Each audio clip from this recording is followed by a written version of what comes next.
మీ business ఏదైనా మీ ఊర్లో promotion చేయాలంటే అది సుమన్ టీవీతోనే సాధ్యం. ఇప్పుడే సంప్రదించండి. ప్రస్తుతం మనం సర్వజన హాస్పిటల్లో ఉన్నాము. సవేరా హాస్పిటల్లో నర్స్ గా వర్క్ చేసే ఒక నర్స్ అనుమానాస్పదంగా మృతి చెందింది. ఆమె ఎలా మృతి చెందింది అనేది వాళ్ళ పేరెంట్స్ ఇక్కడ ఉన్నారు, వాళ్ళతో మాట్లాడి తెలుసుకుందాం. అమ్మ చెప్పండి. ఇక్కడ నాకు ఫోన్ చేసింది, మొన్న నేను వచ్చింటే నాతో షాపింగ్ చేసింది, హాస్పిటల్కి వచ్చినాము, అన్ని చేసింది, నాకేం లేదమ్మా నిన్ను బాగా మాట్లాడింది.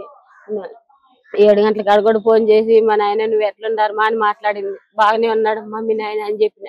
మళ్ళీ 9 గంటల కాడ ఫోన్ చేసి 9:30 కాడ డ్యూటీ అయిపోతానట్లే, డ్యూటీ అయిపోయింది మా తినేస్తాను పనుకుంటాను ఏం చేసినారేమో అని. ఒక గంట పోయిందని నువ్వు బయటకు కాల్చింటే తెప్పించుకోమ్మా అంటే తెప్పించుకుంటాలేమో అనింది. అవని మాట్లాడేసి మళ్ళీ తినేసి పోయి పనుకుంటానమ్మా అనింది. సరేలే మేమని మాట్లాడుకోకమ్మా నేను పనిలో ఉన్నాను ఇప్పుడు చెప్పి మాట్లాడలేదు కానీ ఫోన్ పెట్టేసినాను ఇంకంతే. అంటే ఆమెకు అక్కడ ఏమైనా సమస్యలు ఉన్నాయి అని ఏమైనా చెప్పిందండి? ఇంతకుముందు ఏమైనా సమస్యలు? అంతకుముందు అయితే డ్యూటీలో కొంచెం ప్రెజర్ ఎక్కువ ఉంటుందమ్మా. ఇంకో కొత్త సార్ వచ్చినాడు, నేను డ్యూటీ మానేస్తాననే పెళ్లి చూపులు అనుకుంటా అంటే ఈ 2 నెలలు చేయమంటే వాటికి సెలవు ఇచ్చేయమా అంటే వాళ్ళ అమ్మమ్మ దానికి రాసి ఇచ్చేయమా అని చెప్పింది. 2 నెలలు చేసేస్తే డబ్బులు కట్టే పని ఉండదమ్మా, నేను డ్యూటీ చేసి మళ్ళా డబ్బులు కట్టకుండా బయటకు వచ్చేస్తాను అని చెప్పింది. ఈ 2 నెలలు మీకేమైనా ఎక్కడన్నా ఆమె బాధపడుతూ ఉండడం గానీ అలా ఒంటరిగా ఉన్నప్పుడు ఏమన్నా ఏడుస్తుంది మీరు ఏమైనా గమనించారా? ఫస్ట్ నాకు చెప్పి మళ్ళీ వాళ్ళ అమ్మమ్మకు ఫోన్ చేసింది. 10:22కు నాకు ఫోన్ చేసింది. ఏం చేస్తాండవు అని అంటే హాస్టల్ డ్యూటీ అయిపోయింది హాస్టల్కి వచ్చినాను అనింది. ఏం చేసిన అంటే హాస్టల్లో దోశ పోస్తున్నారు తిన్నాను అనింది.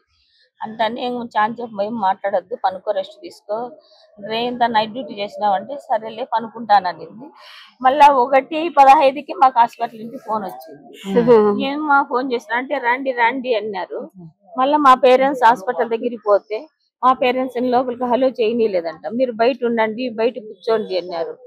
మేము పైన ఎందుకు మేడం హాస్పిటల్ నుండి ఫోన్ చేస్తానంటే ఏమి లేదు అన్నారు. అట్లా హెల్త్ బాగాలేదని చెప్పడము చెప్పలేదు, మీరు ఎందుకు మేడం రాండి రాండి అంటున్నారు ఏం చెప్పలేదంటే ఏమీ లేదు. 1:15కి మా బంధువులు అటు పోయినా కూడా 2:30 వరకు లోపలికి హలో చేయలేదు. మళ్ళీ మేము పోయినాక ఏమైందంటే డెత్ అయింది. ఏం జరిగింది సార్ అని డాక్టర్ల కాళ్ళు నర్సుల కాళ్ళు అందరూ జోరు జోరి పట్టుకుంటే ఏమీ సమాధానం చెప్పలేదు. హాస్పిటల్ ఏమి సమాధానం చెప్పలేదు. హాస్పిటల్ చనిపోయింది కాబట్టి వాళ్ళే బాధ్యత. మాకు జరిగిన వంగేరు బిడ్డలు కూడా జరగకూడదు. అంటే వాళ్ళతో పాటు పనిచేసే వాళ్ళు ఎవరైనా మీరు అడిగారా ఏం జరిగింది? ఏమి చెప్పలేదు, అంతా వాళ్ళు మాట్లాడుకున్నారు. ఏమే గానీ సమాధానం చెప్పడం లేదు. ఎన్ని సంవత్సరాలుగా పనిచేస్తుందమ్మా? 5 ఏళ్ళుగా పనిచేస్తుంది. 5 ఏళ్ళుగా ఏ సమస్య రాలేదు అమ్మాయికి? హెల్త్ కూడా అసలు ఎందుకు చనిపోయింది ఏంటి అనే విషయం ఏంటి మీకు తెలియదు? ఏమి మాకు చెప్పడం కూడా లేదు. మీరేమైనా అనుమానిస్తున్నారా ఎవరినైనా? మాకు హాస్పిటల్ సిబ్బంది హాస్టల్ వాళ్ళది హాస్పిటల్ వాళ్ళదే కాబట్టి రూమ్ లో ఉండే పిల్లలు వాళ్ళని అడగలేదా మేడం? ఎవరేం చెప్పడం లేదు, ఏమి చెప్పడం లేదు, ఏం సమాధానం చెప్పడం లేదు. ఒకరికొకరు సైకిల్ అయితే చేసుకుంటున్నారు. ఏం సమాధానం చెప్పడం లేదు. ఒక డాక్టర్ వచ్చి హాస్పిటల్ చనిపోయింది అంటాడు, ఒక డాక్టర్ ఆడే హాస్టల్లో చనిపోయింది అని చెప్తున్నారు. అంటే ఏమన్నా ఎట్లా చనిపోయింది అనుకుంటున్నారు మీరు? అంటే కొంచెం ఏమైనా తాగిందా లేకపోతే ఎలా అనిపిస్తుంది? అట్లా చేసుకునే బిడ్డ కూడా కాదు, అట్లాంటిది ఏంది లేదు. ఉన్నట్టు ఫోన్ చేసి ఇలా డెత్ అయింది అని చెప్పారు. డెత్ అయింది అని చెప్పినారు అంతే, మాకు అంత ముందు మాత్రం చెప్పలేదు. ఎట్లా మీ జీవనాధారం ఎట్లమ్మా మీకు? మీరు ఎట్లా ఇల్లు ఎట్లా కూలి చేసుకుంటే? అమ్మాయిలు ఎంతమంది? ఆమె ఒకటే పిల్లోడు, ఆమె చిన్నది, ఆయప్ప చిన్నోడు. ఆమె డ్యూటీ చేసి మాతో ఇది చేసేది. ఓకే, మరి ఇప్పుడు మీరు ప్రభుత్వానికి కానివ్వండి మీడియాకి కానీ మీరు ఏం చెప్పాలనుకుంటున్నారు? అసలు మీకు ఏమైనా అనుమానాలు ఉన్నాయా లేకపోతే ఏంటి? అది మీరు కొంచెం హాస్పిటల్ వాళ్ళే మాకు ఇది చేసింది. బంగారు అట్లా బిడ్డమ్మ బాగుండే. ఎంత వయసు ఉంటుందమ్మా అమ్మాయికి? 25 ఏళ్ళు. మరి మీరు హాస్పిటల్ వాళ్ళని అడగడం కానీ గొడవకి వెళ్ళడం కానీ దాడికి వెళ్ళడం కానీ అలాంటి ఏమి చేయలేదు? ఏం చెప్పలేదు మేడం వాళ్ళు. అలా చెప్పకుండా ఉంటే ఎలాగమ్మా? వాళ్ళ దగ్గర వాళ్ళదే కదా బాధ్యత. ఏమనేదంటే డ్యూటీ సార్ వాళ్ళతో అయితే ఉంటే ఉండండి లేకపోతే వెళ్ళిపోండి అనేది. మా కొత్త సార్ వచ్చినాడు, ఆ సార్ చాలా సిట్టు, పిల్లలంతా వెళ్ళిపోతున్నారు, నేను పోయినంటే. సార్ పేరు ఏమైనా చెప్పారమ్మా? తెలియదు, మీకేమి తెలియదు. ఆ మాట ఒకటి చెప్పింది, ఇంక 2 నెలలు చేసేసి మా డబ్బులు కట్టే పని లేదు నిలిపేస్తానని. సరేలేమ్మా అన్నాము. ఈ 2 నెలలు వారం అయింది అట్లా దానికి సైన్ చేసి సరే అని చెప్పిన అంతే. సో మీ ఊరు వాళ్ళంతా ఏమంటున్నారు? మళ్ళీ మీరంతా వచ్చారు కదా, మీరేం చెప్తారండి మరి? టీవీ ఏం మాట్లాడినా కూడా వాళ్ళు రెస్పాన్స్ ఇలా వాళ్ళ శవాన్ని కూడా చూపించిన మా పిల్లలతో మేము రానిచ్చి మళ్ళీ కంప్లీట్ ఇచ్చి మళ్ళీ వాళ్ళ లంచ్కి రాని. మీరు కంప్లైంట్ ఇచ్చారా పోలీస్ స్టేషన్ లో? ఇచ్చినాం. ఓకే, మరి ఇప్పుడు మీరు హాస్పిటల్ వాళ్ళది ప్రాబ్లం అనుకుంటున్నారా? ఓకే, వాళ్ళ వల్లనే పాప హాస్టల్ వాళ్ళే అక్కడ ఏదో జరిగిందంటారు. అంతా అయిపోయి మాకు ఫోన్ చేసినారు. ఫోన్ చేస్తే అడిగిపోతే పాప పోయి కాలు పట్టుకున్నాక టీచర్లు మేడం గారు కాలు పట్టుకున్న లోపు రానిరంట. ఏమైపోయిందని 2 గంటల సేపు బయట కూర్చొని పెట్టారు మా పాపను కూడా. పిన్ని వచ్చి జారినిచ్చింది వాళ్ళ లంచ్. మళ్ళా మేకప్ చేసుకుని ఎత్తకొచ్చి ఎమర్జెన్సీలో వేసి మళ్ళీ పోలీసు వాళ్ళు కంప్లీట్ ఇచ్చారు. ఏసారు ఎస్ఐ సార్ ఇచ్చారు, కంప్లీట్ ఇచ్చినారు. ఫస్ట్ చెప్పండి అమ్మా, ఏం జరిగింది అసలు? మీకు ఎట్లా ఇన్ఫర్మేషన్ వచ్చింది? ఏం జరిగింది అనుకుంటున్నారు? మా పాప ఇంటికి వస్తానండి మేడం. నిన్న పొద్దున్నే ఫోన్ చేసి 7:30 అట్లా ఇంటికి వస్తాను పిన్ని అనింది. మీటింగ్ ఉంది లేట్ గా వస్తాను 12 అవుతుంది అనింది. ఏ టైం లో కాల్ చేసింది నిన్న అమ్మాయి? 7:49 కాల్ నైట్ నిన్న మార్నింగ్. ఇంకా మీటింగ్ ఉంది కదా అని నేను గానీ ఫోన్ చేయకోకుండా ఉన్నాను. 9:30 వరకు ఉన్నాను. మళ్ళా 10:30 నుంచి కంటిన్యూగా చేస్తాను 10 టైమ్స్. ఫోన్ లిఫ్ట్ చేయలేదు మా అమ్మాయి. నేను వాళ్ళ ఫ్రెండ్ కాల్ చేసి చెప్పాను, ఏమమ్మా మా పాప ఫోన్ ఎత్తలేదు ఏమి అంటే నేను ఫోన్ చేస్తాను ఊరికి వచ్చినానని చేసింది ఆ అమ్మాయి. ఎవరికో వాళ్ళ ఫ్రెండ్స్ కి చేస్తే మీ పాప లేదంట, ఎంత లేపినా అన్నారు.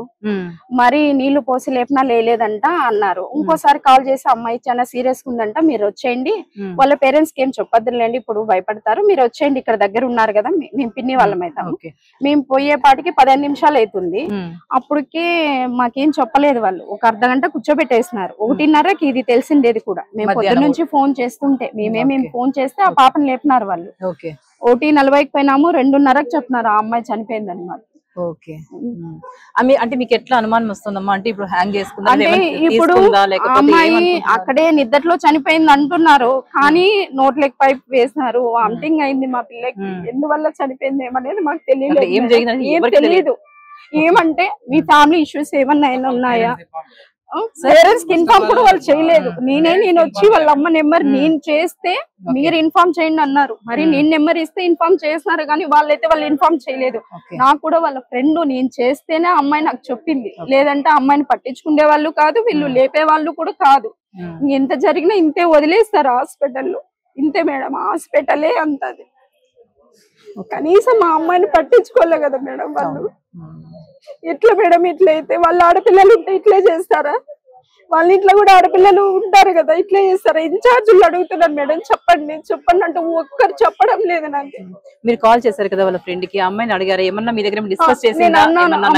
ఏమన్నా పర్సనల్ ప్రాబ్లం ఏమున్నా చెప్పమ్మా, పర్లేదులే చెప్పండి అంటే, ఏం లేదక్క మేము 2 days అయింది ఊరికి వచ్చి, ఏమి లేదు అసలు ఏం లేదు, బాగుంది అంటున్నారు మేడం. బాగుండే పాప ఎందుకు అట్లా అవుతుంది మేడం? వాళ్ళ అమ్మమ్మతో కూడా 10:30కి మాట్లాడిందంట. నేను వెంటనే కాల్ చేసినాను, నా ఫోన్ ఎందుకు లిఫ్ట్ చేయలేదు అమ్మాయి? 10:30కి మాట్లాడిన అమ్మాయి నేను వెంటనే చేస్తే నా ఫోన్ ఎత్తలే కదా, ఎందుకు ఎత్తలేదు? నిద్రలోనే చనిపోయింది అంటున్నారు, ఒకరు హాస్పిటల్లో చనిపోయింది అంటున్నారు. ఎవరి మాటలు నమ్మల్లా మాకు అర్థం కావడం లేదు మేడం. అసలు ఏం జరిగింది అక్కడ అనేది మీకు ఏం తెలియదు. చనిపోయింది, ఎలా చనిపోయిందో మీకు తెలియదు. హార్ట్ ప్రాబ్లం అని ఒకసారి అంటారు. హెల్త్ ఇష్యూస్ ఉన్నాయి? హెల్త్ ఇష్యూ అయితే ఏం లేదు మేడం, మా అమ్మాయి బాగుంది. మొన్న కూడా 2వ తేదీ వచ్చిపోయింది, బాగుంది అమ్మాయి, ఏమి హెల్త్ ఇష్యూస్ లేదు. ఇంటికి వస్తానని ఫోన్ చేసిన అమ్మాయి రాలేదని మేమేమి ఫోన్ చేసినందుకు ఈ వార్త తెలిసింది మాకు. వాళ్ళైతే ఏది మాకు ఇన్ఫార్మ్ చేయలేదు, పేరెంట్స్ కూడా వాళ్ళు కాల్ చేయలేదు. వస్తున్నారు కదండి, దివ్య ఎవరైతే మృతురాలు ఉందో ఆ అమ్మాయి వల్ల తల్లి కానివ్వండి, వాళ్ళ పిన్నమ్మ కానివ్వండి, ప్రతి ఒక్కరు కూడా చాలా ఆందోళన వ్యక్తం చేస్తున్నారు. అసలు అమ్మాయి ఎందుకు చనిపోయింది ఏంటి అనేది ఇక్కడ ఎవరికి కూడా అంతు పట్టకుండా ఉన్నట్టుంది. సో వీళ్ళు చాలా బాధపడుతున్నారు. ప్రభుత్వాన్ని కూడా వీళ్ళు ఏదైతే కోరుకుంటున్నారు, అసలు ఎలా జరిగింది ఏంటి అనే ఇన్ఫర్మేషన్ వాళ్ళకి కావాలని చెప్పేసి వాళ్ళు ప్రభుత్వాన్ని కూడా మీడియాని కూడా వాళ్ళు రిక్వెస్ట్ చేస్తున్నారండి.